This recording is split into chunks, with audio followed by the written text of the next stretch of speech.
আমাৰ ভাষাৰ পৰা আমি 3জন বিশিষ্ট সমাজকৰ্মী, অভিনেত্ৰী, কবি এনেকৈ আমি 3জনক আমি এইবাৰ চিলেকশ্যন কৰিলোঁ। তাৰে মাজত আমি চেতনা বাইদেউ দি থৈ আহিলোঁ।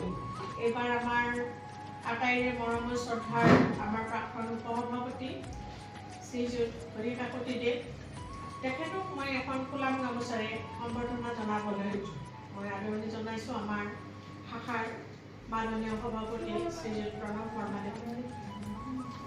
ধন্যবাদ।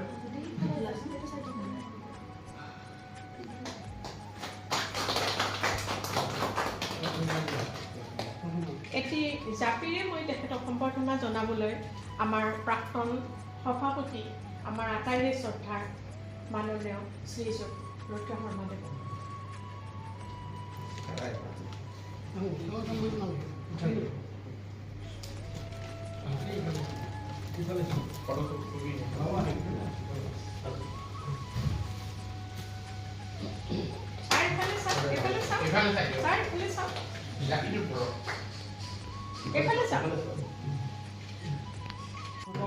অনুৰক্ত শ্ৰীযুত হৰি কাকতিদেৱ, বিশিষ্ট কবি তথা সমাজকৰ্মী।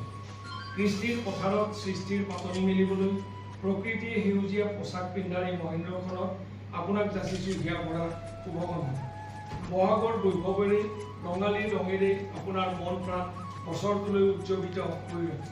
অসম সাহিত্য সভাৰ নিজৰ দিন উপলক্ষে ৰঙালী বিহুৰ লোক জনাই আপোনাৰ সুস্বাস্থ্য কামনা কৰিলোঁ।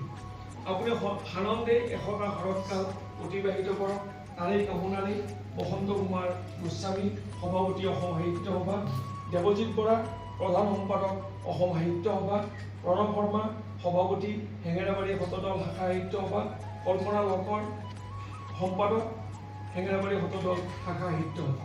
মই অসম সাহিত্য সভাৰ হৈ দাদাক অতি মৰম আৰু শ্ৰদ্ধাৰে এই পত্ৰখনি